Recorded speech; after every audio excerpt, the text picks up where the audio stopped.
Hi guys, Gaming Bear here. Right, this is the review of the comparison between the IS-4 and the IS-7, which is the better tank. QB has come out with a an IS-4 replay in between, so there's a little bit at the beginning about that, and then after the conclusion of the main part, there's an additional Ace winning game in the IS-4, showing how you can get another Ace mastery. But you don't have to waste the additional 10 minutes watching that if you don't want to. The comparison will have already been done. So without further ado, let's have a look at the QB introduction and then get on to the comparison between the IS-4 and the IS-7 with Ace reviews. Then we've got a number of other videos coming up looking at the IS-4, the IS-7, then comparing the T57 and the autoloader line. So lots and lots coming in the very near future. So thank you again all for entering, and I look forward to doing the next draw at 15,000 plus the 2 month plus subscriber special as well. So thank you guys, and see you soon.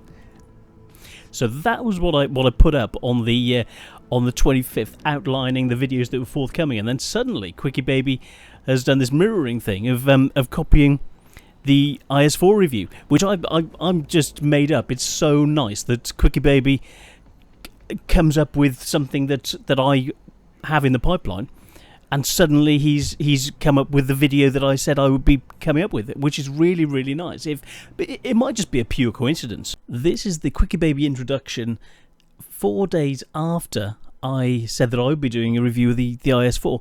So let's have a look. Hey guys, it's Quickybaby and welcome back to World of Tanks, and this time I'm going to be giving you a full tank review on the Tier 10 Soviet heavy tank, the IS-4. Stick around. So this came out on the 29th, and I'd said on the 25th that I'd be doing one. Just such a coincidence. Thanks, QB. So, but yeah, that's really, really interesting. So, time to move on. This is the review of the comparison between the IS-4 and the IS-7. Right, so let's look at some actual data. So between the two tanks, we're looking that the IS-4 and the IS-7 overall have both got a win rate of 50.3%. So they're equivalent over recent battles, which is 6,700 for the IS-4 and 26,000 for the IS-7, both coming out with an exactly matching win rate. Okay, so you're saying they're very similar tanks, very similar win rates. The figures bear that out. But let's look at the bigger picture. Overall, in the long-term battles, 343,000 battles with the IS-4 compared to 1.175 million with the IS-7. The IS-4's win percentage is 54.4%. The IS-3 is 53.8% over this many games. So this number isn't a fluky number. But power creep has pushed these overall figures down to 50.3% each. So they're both coming out with a similar win rate now. Whereas over time, the IS-4 has been stronger by 0.6% than the IS-7, over combined coming up to 1.5 million games between the two of them, and the IS-4 is 0.5% better than the IS-7. So we are looking at with the IS-7 on a bad day, it's got 418. The IS-4's got 427, which puts it in the middle, which puts it around about here, around about 5th place, whereas the IS-7 is down below and it'll come in about 7th on the heavy lines. So I hope this helps. Now let's move on with the review. With the right loadout, the IS-4 gains the advantage on the IS-7. Now what does the IS-7 have? Well, it's got its mobility. You see the green, all in the favour of the IS-4. Everything else apart from mobility goes to the IS-4. The extra 3 horsepower per tonne of the IS-7 means that it can get around the battlefield more quickly. But when it gets into a situation, the IS-4's armour, better gun, and everything else about it means that it can battle more easily and win generally in a fight that isn't just luck. So as you saw in the prelim to this, that in a one-on-one fight, the IS-4 beats the IS-7. Right, here we are on Endgame. I want to show you what the armor can do. So, Dezoba 01 has sent this in. So I want to show you what the armor is actually like. So you didn't see that in the last replay. See if you can get a shot over that direction towards the STI. No. Oh, and he's been hit. STI shot from that angle, taking the tracks off. Like I was saying, that angle, it's almost completely invulnerable. Because the STI has got the same gun as the IS-4. So he's thinking about moving in. 30 kph. Oh, you see the bounce on the STI? That was the M103. The STI, very, very tough indeed. Basically, it's the little brother of the IS-4. Not so little. Shot in, and he bounces on a T-54 lightweight. And takes another shot. Then you've got the M103 coming in after him. And he gets hit and bounces on that side cheek then. He hadn't angled the turret. Something's happened, and basically that was a free shot from the 103 that would have gone straight into the side of his tank, the turret, but he didn't take it. He went through what he thought was a safe spot, and now he's paying the price. And the IS-4 is now angling. That angle that we know is so tough. He's dinking back and forth, trying to cause problems. And boom. He's taken out the 103. Now it's a shot in from the IS-7. So IS-7 versus IS-4. And this is a very interesting matchup. They're fighting over the 103.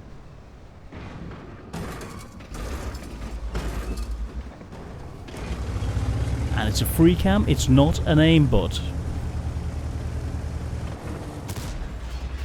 And he gets a shot in onto the poor IS-3 coming around the back, who's not having a very good day at all. And he's got so much power and weight that he's pushing this 103 towards the IS-7 to push the IS-7 out of his protective area, and a lower plate shot in through the IS-7's front, and bounces a shot from the IS-7. So you can see close up like this, one of them's got the edge, the other one hasn't. Bounces another shot from the IS-7. Can we see where he fired? That would have been just a side shot, probably eaten by the, or down the side of the vehicle. So he's trying to get in close, and boom, straight in through that weak spot on the IS-7. So 4-3. He just went toe to toe, and he took one shot from the IS-7. Oh, he would have tracking the 1375 in place. STI coming in.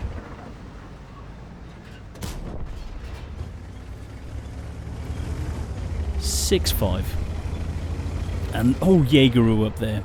Ouch, that's gonna leave a mark. And shot in on his little brother, the STI over there. He's angling very neatly, that angle I was saying about. And he's going for a rear shot, tracky shot in through the back of the STI, pin him in place. Okay, he's taken one in return. Oh, that is so close. So close indeed.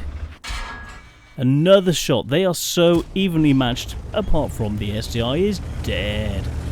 It's 9-6.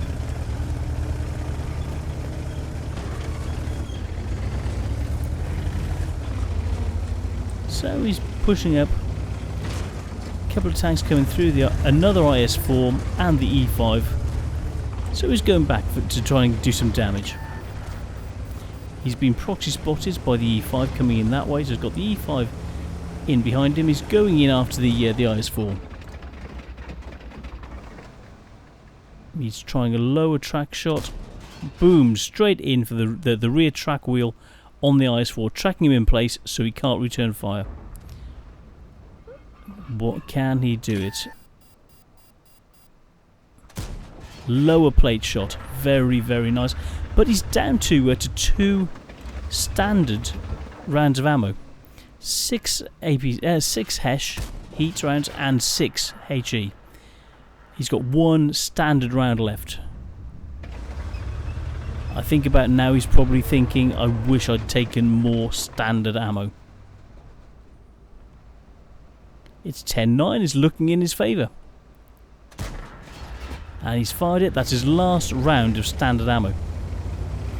Now he's going to have to use expensive ammo. 11-10, it's looking good. He's been spotted by someone. Could be a medium, or the TD is over the other end. So it's either the other heavy, or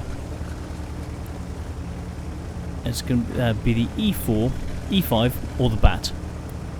So he's pulling back and he's been spotted again. He doesn't know where they are. The view range isn't the best. He's trying to head backwards. The E5 is moving in.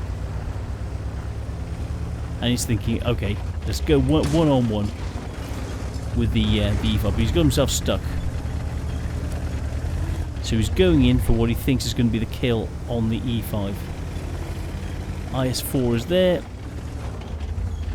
He's checking to see if there's the bat coming in, and he's seen the bat. And he's got the bat. 5 shots left, and suddenly the E5 has tracked him and just done the same thing that he did to the other IS-4 at the other end. He almost tracked him in place, but he's repaired it. Now he's only got 5 rounds of heat left. Oh, he's just taken a shot. And he missed the... Oh, yes. Angling has been eaten by the tracks. That if he'd had standard ammo, that would have gone in and just done 400 or 500 points of damage. The wrong choice of... And then he misses. He's all flustered. The wrong choice and the wrong number of ammo... amount of ammo on this tank. It looks like it's just cost him the game. If he'd had a different ammo loadout, he wouldn't be in this position. The E5 would be down to a one shot or so. So he's pulling back, seeing if he can get a side shot. Gets a shot in on the IS-4 coming in. The E5's coming around, so he's got 2 tanks on one. Bounce from the IS-4, so he's in quite a good position. And he misses. Then he gets tracked. The other IS-4's moving in. It could have been all over, but he had the wrong ammo. And suddenly we've got the two heavy tanks moving in. One's behind. He gets another shot in the E5, but that would have been, if he'd had the right ammo, that E5 would now be dead. That shot wouldn't have come in, and it would be an E4 against an E4. And that's how the cookie crumbles. You got the opposing team's IS-4 had the right ammo, and sadly, he had the wrong ammo loadout. Standard ammo would have been far better in this situation, and he could potentially have just won the game and been standing there as a hero. This is the IS-4. This is what it's all about. It's a great tank, really, really good armor, a very good gun, but you need to have the right loadout. So let's have a look at the loadouts that you could potentially run with this. You want to have the right balance. So let's have a look and see what the right balance might be. So Quickybaby's loadout is 28 and 2, so 20 AP, 8 heat and 2 HE.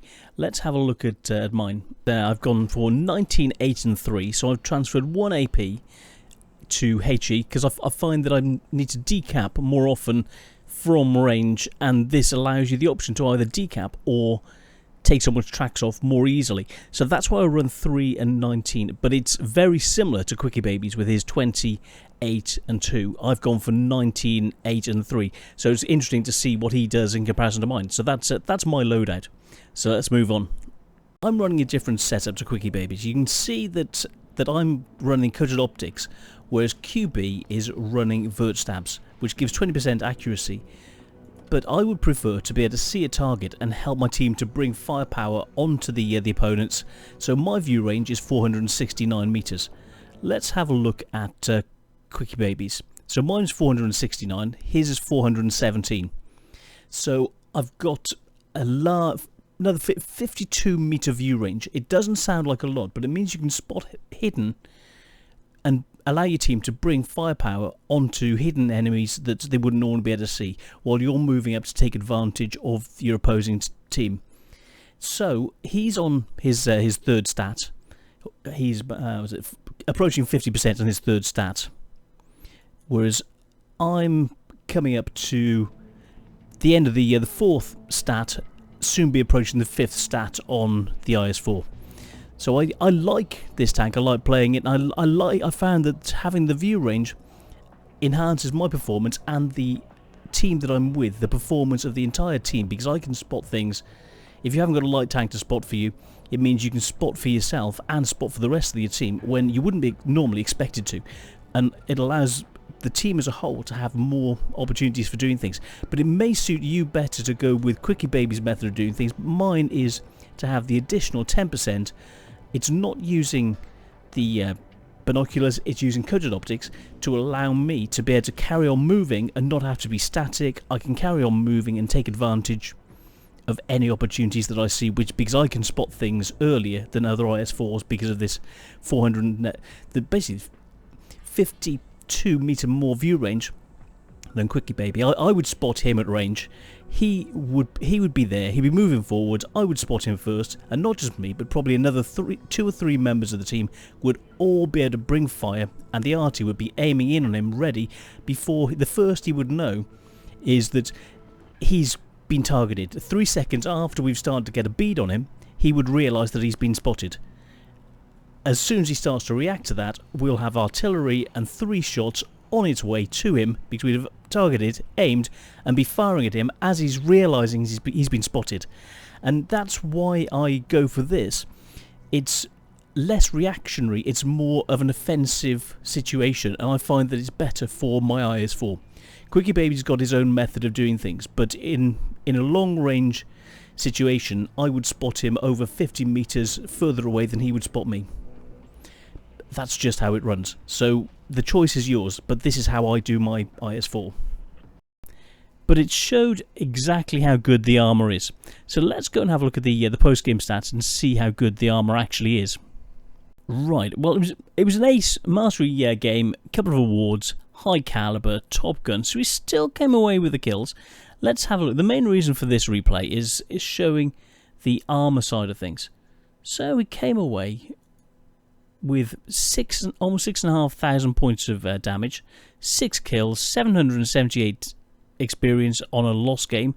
Those awards, like Fire for Effect, Bruiser, High Caliber, all the others.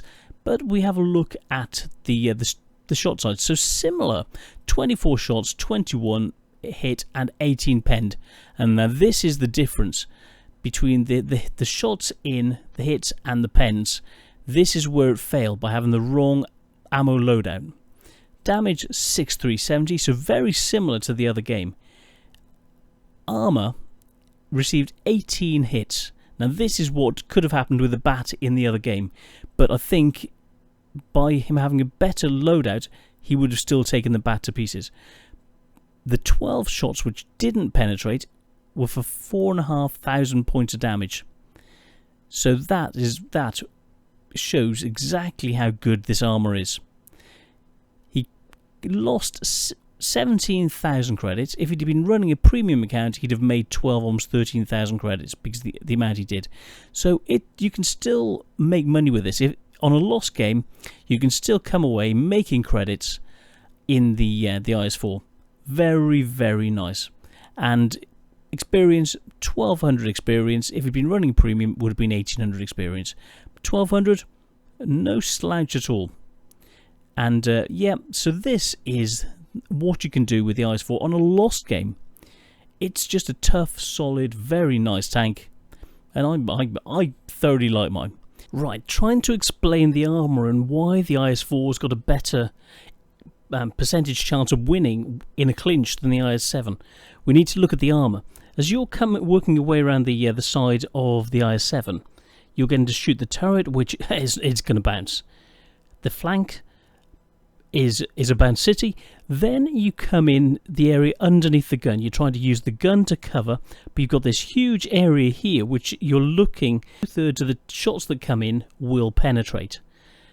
Conversely, the shots on the IS-4 from a similar angle, you're looking 41, 24. So you're looking generally, look, this area, similar area, you're looking about between 25 and 45% chance of penetrating, whereas the IS-4 has a 60 to 65% chance of penetrating the IS-7.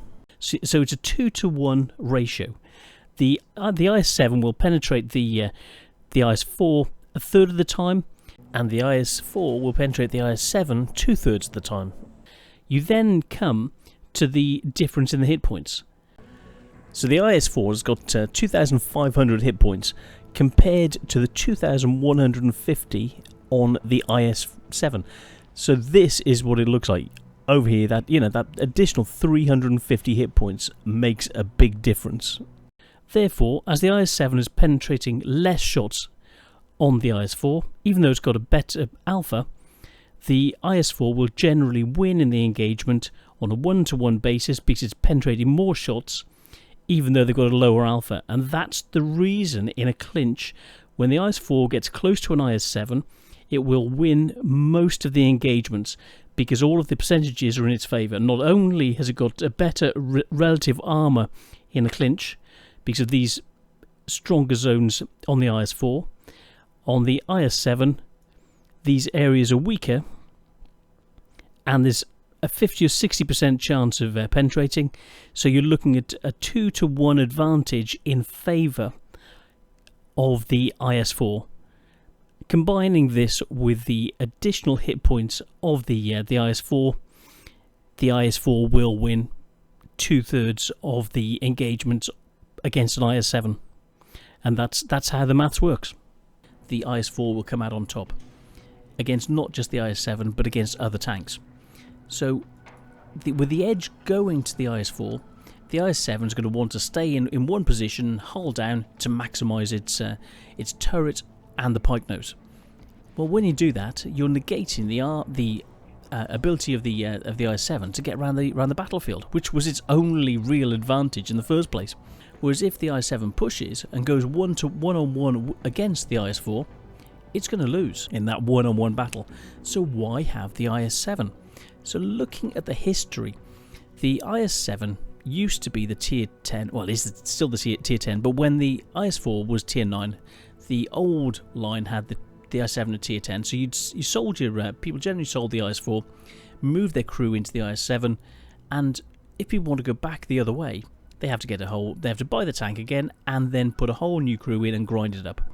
So the advantage crew-wise goes to the general IS-7 because it's got this crew that's been used for years, has got loads of skills and has the advantage on the battlefield because it's got a very well skilled crew. Now the T10 is the tier 9 with the IS-3 still being good.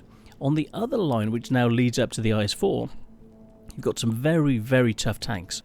Looking at tier 8, the IS-3 is coming out at a win rate of 53.2%, the KV-4 52.8%. So there's about a 0.5% difference with the IS-7 line winning at tier 8. But it again comes down to the mobility. Of having the mobility go into the IS-3, the KV-4, the STI and the IS-4 gain the advantage in a pure battle. Say if you had a battle with an IS-3 against the KV-4, the IS-3 is not going to generally penetrate the KV-4, but the KV-4 can put shot after shot in through the IS-3, move up and shoot in through the weak spot, while it's at the same time bouncing the shots of the IS-3. The only real situation the IS-3's got is to get lucky, track it, move around the side, or else, well, that's what I would do, to take out the KV-4, get around the side, shoot the track off, get around the side and take it apart that way. I would say the KV-4 could have the edge against someone who doesn't know what they're doing in the IS-3. But because of the penetration of the gun, the overall weight, the additional hit points of 1700 compared to the 1500 on the IS-3, it's a similar situation to the IS-7 and the IS-4. Then we look at Tier 9. Tier 9, the STI has got a 52.9% win rate, and the IS-8 has got a 49.5% win rate. So you're looking 3% different with the STI above the IS-8. So Tier 9, the STI or the ST1, is a much better tank, percentage win rate wise, than the IS-8. Okay, interesting. And then we come to Tier 10. So is this line worth going up?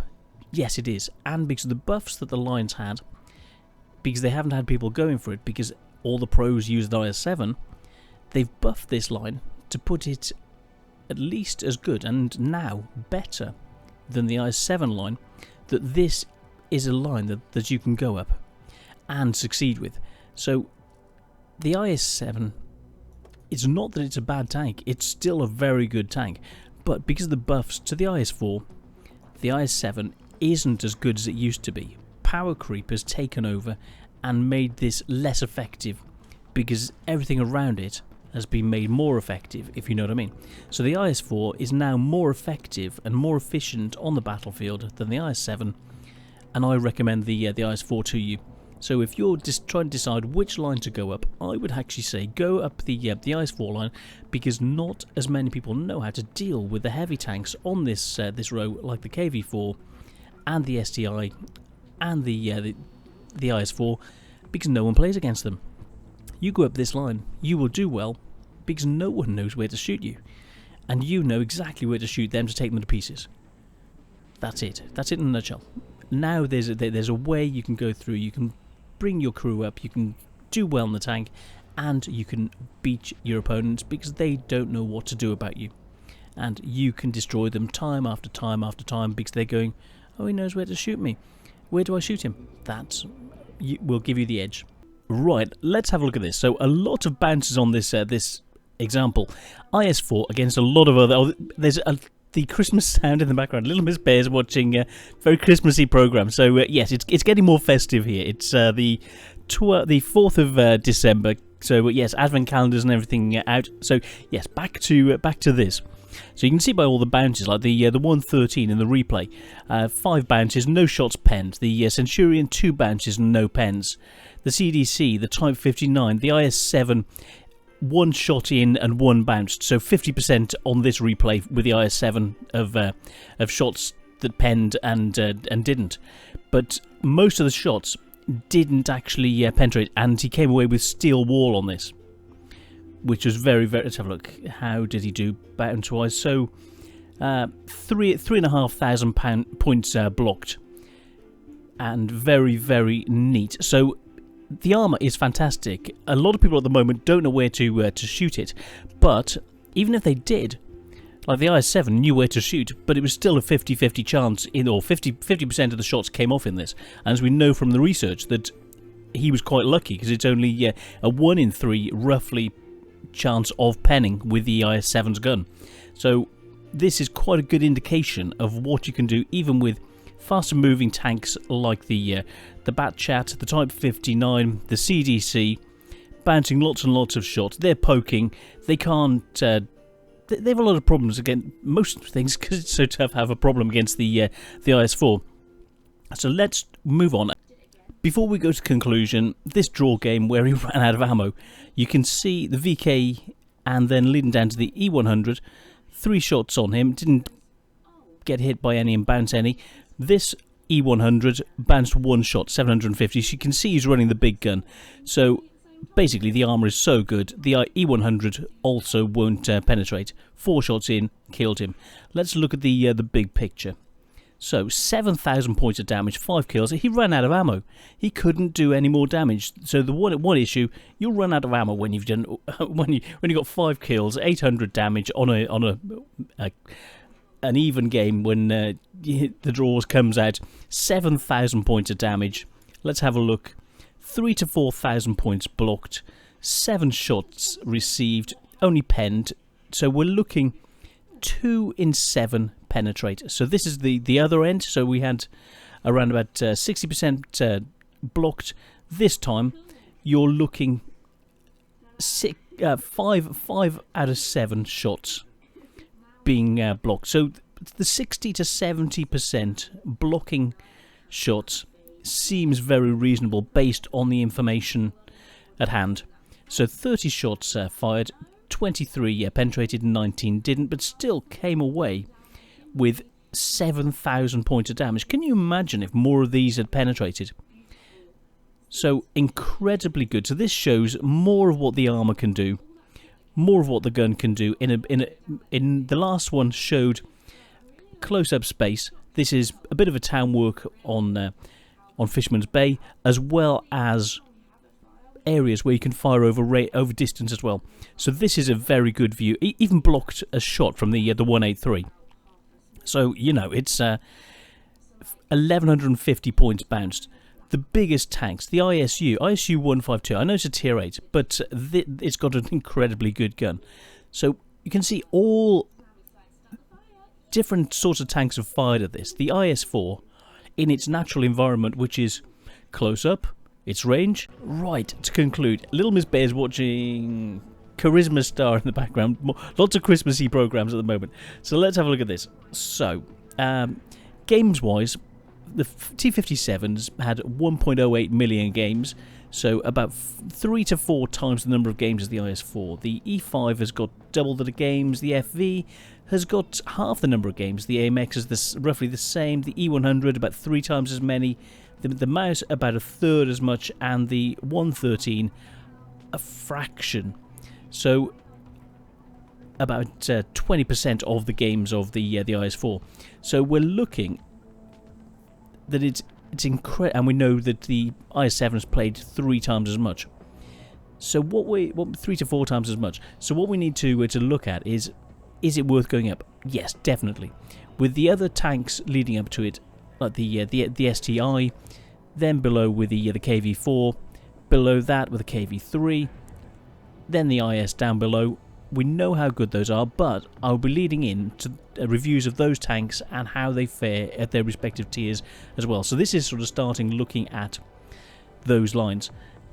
There's not a lot you could see, but from the replays where the IS-4 is winning, that the likes of the medium tanks aren't really around. So there's not a lot of evidence of games against the likes of the fast Russian mediums, and I would put forward that the win games against the faster, more heavily armoured tanks with good guns are an issue. You don't see it winning against the Leopard, the Russian mediums, and I think there's a reason for that. Is that when it comes up against threats like that, there are issues because they're able to work around it and get to its weak spots where it can't do anything about it, move around the map, and take advantage of its worse mobility.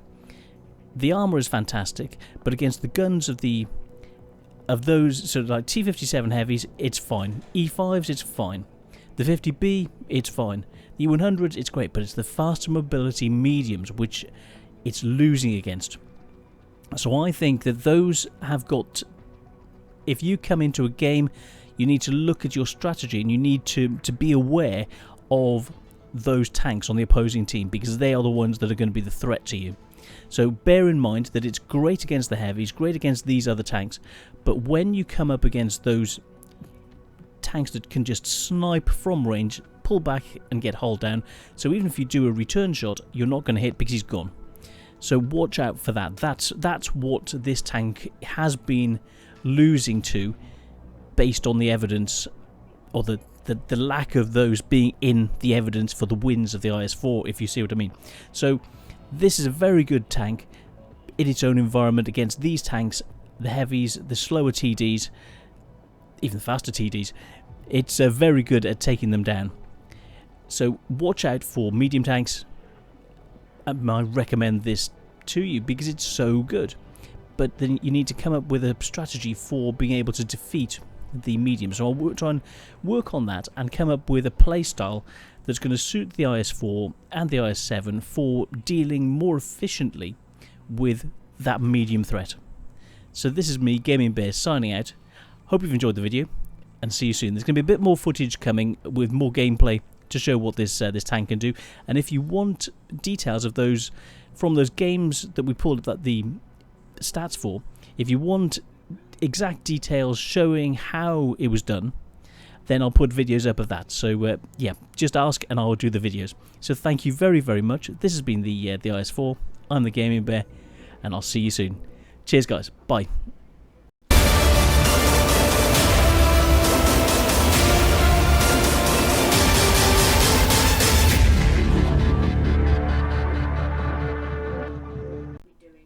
Right, this example, even though it's a defeat, is a good example of what the tank can actually do.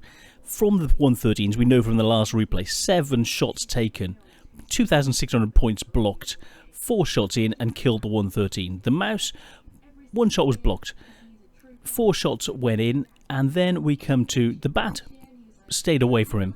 The 57, he got a shot in, but he pulled back. Now the VK4502, it's a very strong tank, banched 2 shots and got a shot in and managed to critical the VK. Now we know how strong it is, and it's incredibly good that he managed to do it, and then 5 shots in against the Type 5. So we know the accuracy and the punchiness of this gun is very, very good. So let's have a look. We'll see. Let's have a look. So 6,700, almost coming up to 7,000 points of damage. Experience 624 on a lost game. Shots wise, very accurate. 24 of the 25 hit. Penetration issues because of them being incredibly tough tanks, but 16 still managed to penetrate for that 6,700 whatever damage. Blocking 4,000 points of damage. Incredibly good, where they can see the weak spots.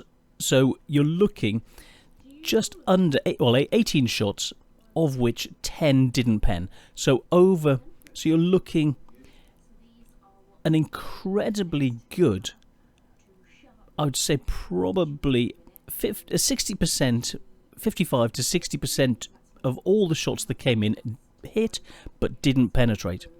So it's looking like the stats of what we see in the background mirror and show that even if people know at close range where to shoot, they're not going to be able to penetrate this because it's just so tough.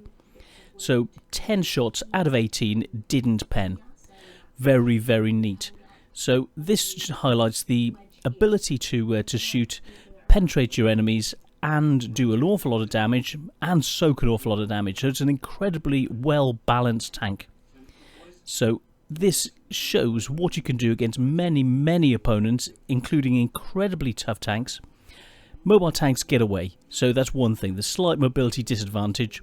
Anyone who's got any sense, the bat definitely doesn't want to face the IS-4 because it would have hardly any chance, like we saw in that last replay, that it just can't really penetrate.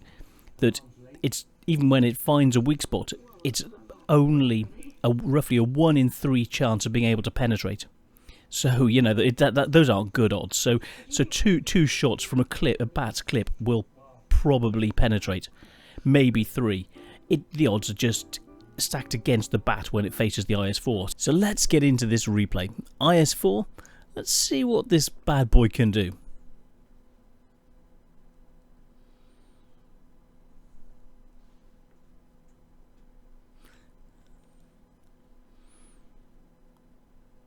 One tough tank. Okay, here we are. Colonel Kurtz, IS-4 on Cliff.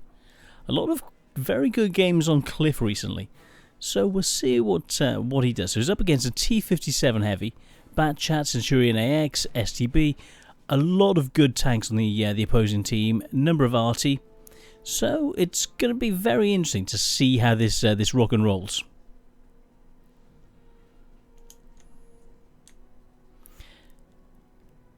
Right, before we do anything, I'm going to pause the replay. So pause this. Oh, I would have paused it, but you can see this is the standard view of how things look from a third person perspective. And you can see I'm looking somewhere else and his gun is pointing somewhere else. Oh, it's an aimbot. No, it's not an aimbot. See, that's what I was after. So looking through the gun sight,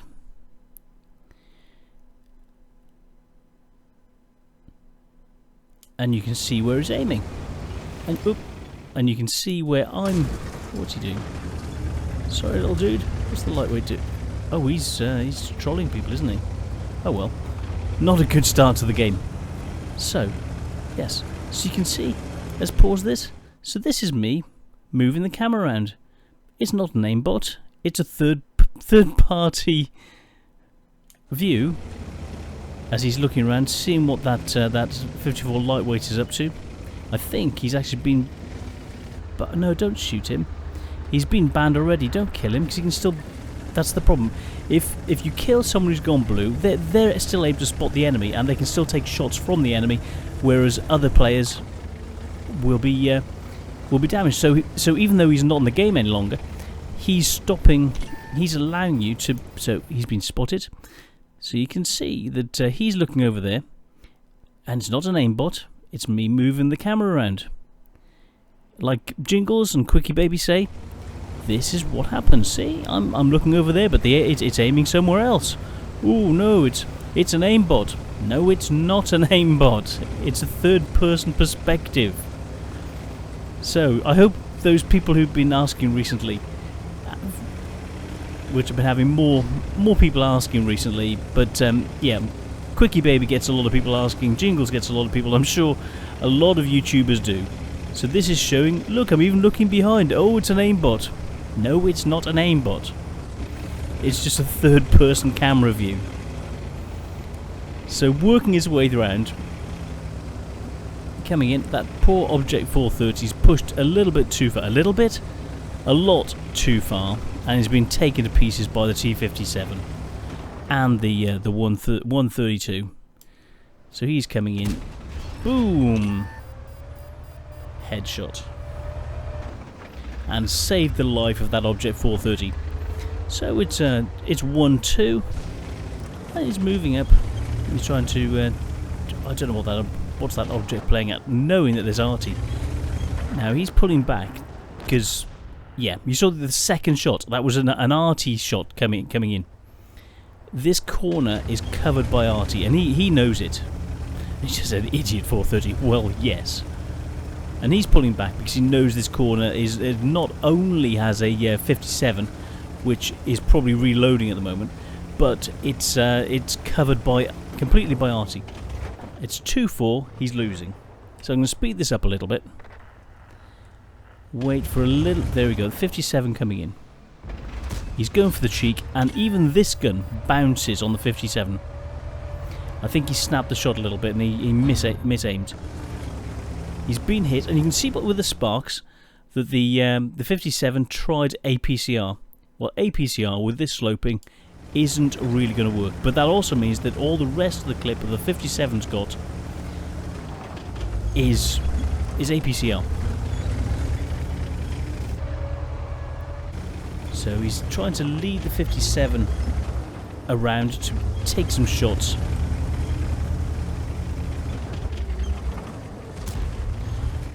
Brilliant. In through the front plate.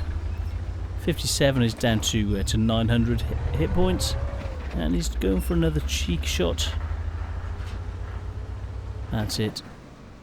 track. Boom, in through the track.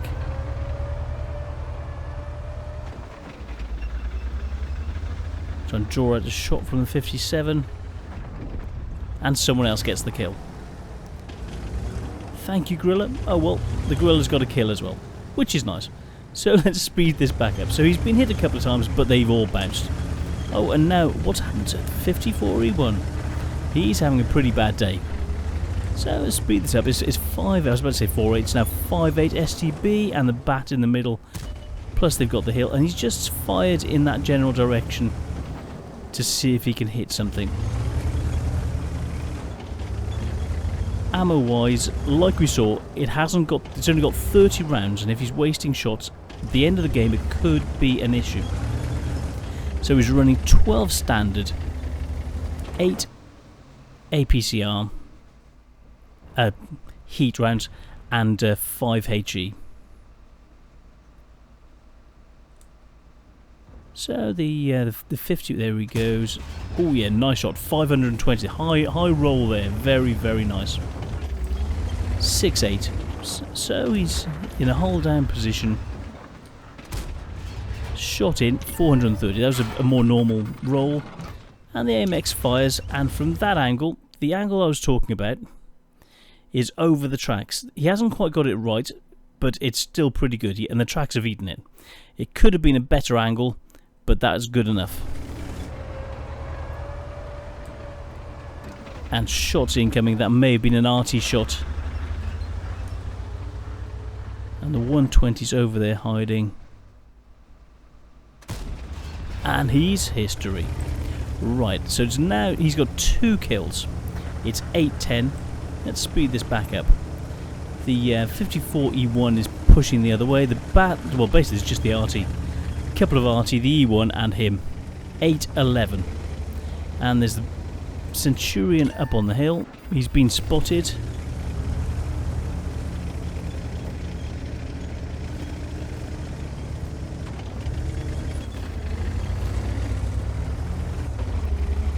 The 55, is he running?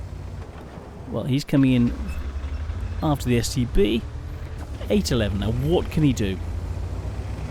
So far, he's actually taken no damage whatsoever. The STB's just taking one of the RT out. They've got 3 RT, a tank destroyer, and 3 mediums. So he's biding his time. Now, at this point, I would have personally been capping and drawing him out into to my view range and into RT range, knowing that he's at this side of the. Oh yes. Now that wasn't an aimbot. That was just me being slow, moving the camera back. So that wasn't an aimbot. Got the 50. Oh, so they were back to back. That's a pretty good move. So the 54E1 facing one direction, he's facing the other direction. And at this point, the enemy are probably thinking that they're in with a chance. Oh, and I missed that. Let's rewind. So.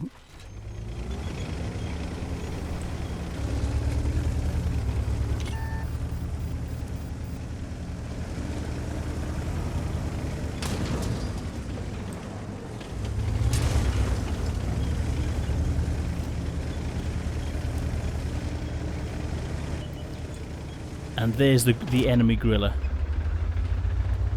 He's turning. The turret's moved around pretty quick. A little bit of an aim and sort of a snapshot. He wanted to get the shot before the E1 got it in. So that's put him up to 4 kills. Ooh, and then there's RT. Both sides, RT coming in, and oh no, it's the Centurion took him out. Now he's fired in and he's tracked the Centurion up on the hill. He's trying to get the right angle on him so he can actually shoot and take him out.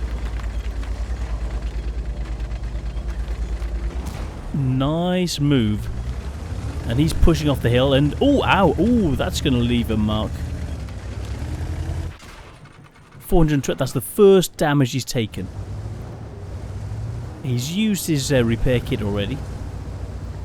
Now the Centurion could keep him tracked permanently if he was thinking about it. but he wasn't thinking about it, and now he's dead. So, yeah. Bit of a mistake by the Centurion there. The E1's saying good luck, mate. So, yeah, so he's on his own. 5 kills so far. Now he's pushing around because he knows, he should know, that the artillery is down towards his own base. Otherwise, he wouldn't have been able to get a shot in on his right-hand side. So he should know that there's an artillery able to hit him on this side.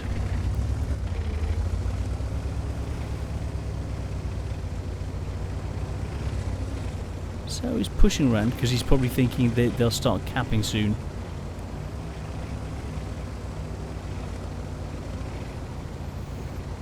The mobility is up to 30 kph.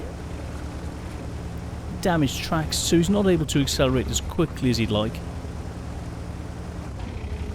As you can see, he's using food. So yeah, that's a so it's boosting his stats. And now they're being capped. So he's seeing if he can get any spots on the artillery over near the base.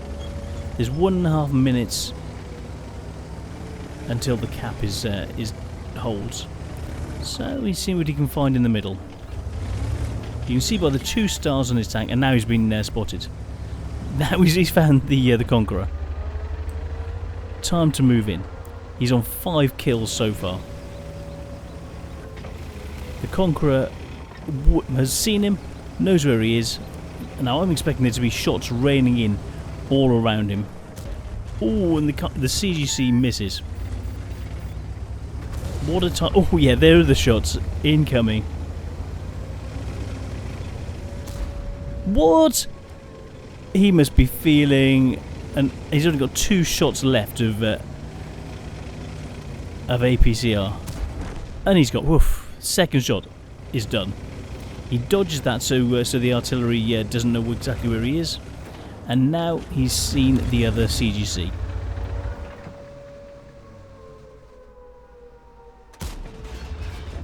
.456, nice roll. He's trying to pull back into cover, trying to get the next shot on, trying to draw out the shot.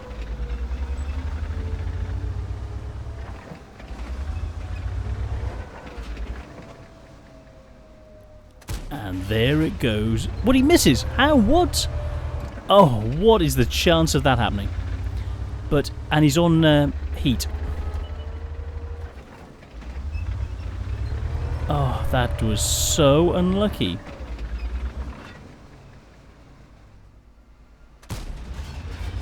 Okay, and now he's down to just 2. So medium and the arty. But the thing is, if the bat is AFK, he's got no kills. So no wonder it's in his favour. It's a pity, because it would have been nice to see a bat going against a an IS-4. So he's quartering the map, he's covering the base and seeing what he can do from here. Trying to see if he can see the enemy. Pushing down. Taking no damage, doing it very nicely. So let's speed this up a bit. Mobility 30 to 32 kph. 33, 34. They're saying he's AFK, but I'd never trust something like that, because at any moment, there might have been a phone call, and the bat driver may come back at any moment. And he's hiding there. What a place! Oh, and he misses. Boom! It could have rammed him. That would have worked. 8 kills. 8 kills. So to speed this up, he's got 9 shots left. Speeding around 37, 38 kph. To speed this back up, but it's a sad state of affairs to have a bat that could have potentially won the game for the other team, who's AFK. AFK in the cap circle.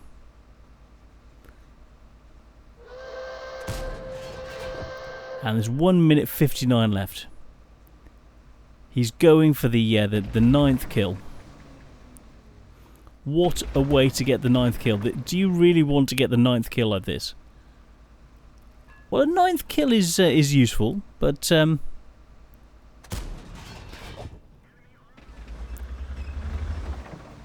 600. So speed this back up. It's not a good way to win, but at 491, it's going to be a lot of points at the end, and that's the end of the game. It's not a bot because, well, it's an IS-4, and I think that was just lucky at the end. He maybe didn't quite deserve to win, but he did things the right way. And if the bat hadn't been AFK, then I'm sure that he could have still fought against him and come away a little bit closer, but still come away with the win anyway. So this is the IS-4. So let's look at those post-game stats and see exactly what this did. Right, let's look at these post-game stats. It was such a pity about the bat being away at the end. So let's have a look. So Mastery, Radley Walters, Kolobanovs, Pascucci's, High Caliber, Tank Sniper, and Top Gun. All of these shots in. I don't really want to count the bat, but it's got to be counted. So let's see how he did. 7,500 points of damage, 9 kills, 1,480 and 19 base experience. You know, 9 awards. Very, very nice indeed. Then we come to the penetration and the abilities of it. Shots fired 25, 23 hit, 21 penned. Very, very nice. That's 7,448 damage. Almost 3,000 of that was from more than 300 meters. So the gun on this is very accurate. So you've got very good armor, a very good gun. The mobility is one issue. It's not so good at getting around the battlefield. That's the only issue. It's got 2 of the 3 factors that you need: the gun, the armor, and the mobility. The mobility is the one that's lacking. Otherwise, you'll be completely overpowered. And blocked 700 points. So one of 3 shots penetrated. Can't fault that. Then you come to what it earned: 106,000 credits after premium and expenses. Came away with 19,000 credits. It's still positive territory, but he used a lot of premium, and if he hadn't been running a premium account, he'd have actually lost almost 16,500 credits. So not so good there. Then we come to the experience: 1,419 base experience, but as he was running a premium account, 2,128 base experience times 5 for 10,600 experience. Very, very nice indeed. So thank you so much for sending this in. Really, really appreciate it. Colonel Kurtz, it wasn't your fault that that the bat was AFK. You would have taken him anyway, and I'm sure because of your armor, your ability to play this, it would have been a fair fight, and you'd have still come away winning. The only thing I could have seen him doing was possibly capping out the back, and then your slowness around the battlefield could have come into effect. But the armor and the gun would have put paid to the bat chat very, very neatly. So for that reason, I would say, even if the bat had been in the game, Colonel Kurtz would have come away with the same score and the same amount of damage. So for that, I can't fault Colonel Kurtz with this replay. So I commend it completely. Very, very well played, Colonel Kurtz, and thank you so much for sending this Masterly Ace replay in. So let's get back and have a look at the tank. Just as a little bit extra, can you imagine the IS-4 going ahead scouting and then having something like the Object 268 along with it, all of these skills, plus this gun with 303mm of standard pen and 395 with heat? following it up and giving it support ready, so whenever it spots something, they start to move on it, and it's got support from this sort of a thing. Now this is something that I want to be moving on to, and showing you what you can possibly do with working with teammates to enhance both of your abilities. The view range of the IS-4 combined with the Object 268, which hasn't got the greatest, well this one does, mine does, which is 434 meters, but normally normal tank destroyers don't, and then being able to function and work incredibly well together. So just a little bit of thought. So that's me, Gaming Bear, signing out, leaving you with that idea, and I shall see you on the next one. Cheers guys, bye.